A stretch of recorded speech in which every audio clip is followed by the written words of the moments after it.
I'm on the way to visit the Florida Keys. This is a 120-mile stretch of islands connected by one of the most scenic drives in the entire world. After driving for about an hour and a half, we got to Key Largo, where we stopped at this super nice restaurant where they had delicious food and this nice gift shop where we picked up some nice gifts. After eating lunch here, we continued our journey to visit the southernmost point in the entire United States. The first people to live here were the Calusa and Tequesta Indians. Spanish explorers arrived here in the 1500s and renamed it Los Cayos, which means Little Islands, and that's where the name Keys comes from. This bridge right here is known as the 7-Mile Bridge and is built over an actual ocean.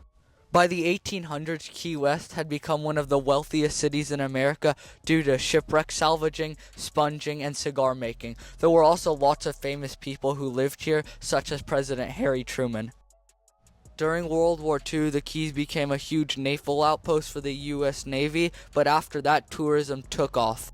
The first time the Keys and the mainland United States were connected was in 1912 when an oil tycoon called Henry Flagler built a train bridge connecting the two.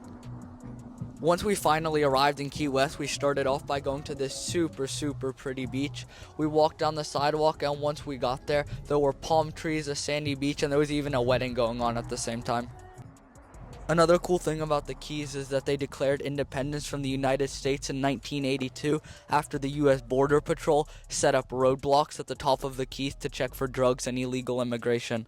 The same day, though, they joined back to the United States.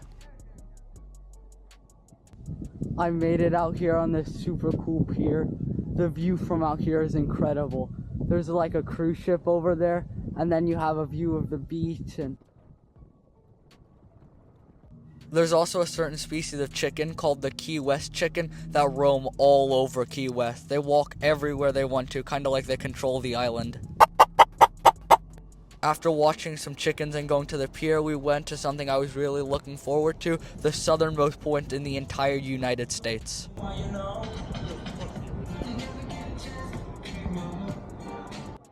Right over here is the southernmost point in the entire United States. It was super cool going here. We also met a couple more locals while we were walking down there.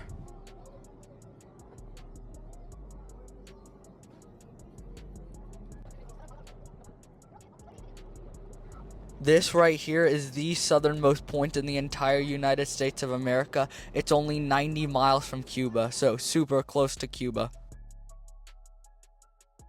Immediately after going to that, though, I walked out on this pier, which was even further south, so I guess now I was only about 89 miles from Cuba or so. Once we were done with that, we visited this super charming park where they had this stunning sunset. At the park, they also had this Coast Guard boat. We're here at this super cool Coast Guard boat. It's huge. There's a lot of interesting history surrounding this boat. Take a look at this incredible sunset. It's unbelievable. You can't really tell the colors, but it's unbelievable. It's yellow and purple and pink and blue and everything in between. It's super cool.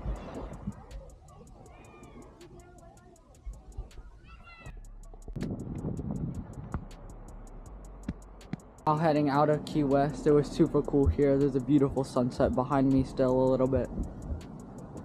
Please like and subscribe so I can keep making cool travel videos. Thank you so much for watching.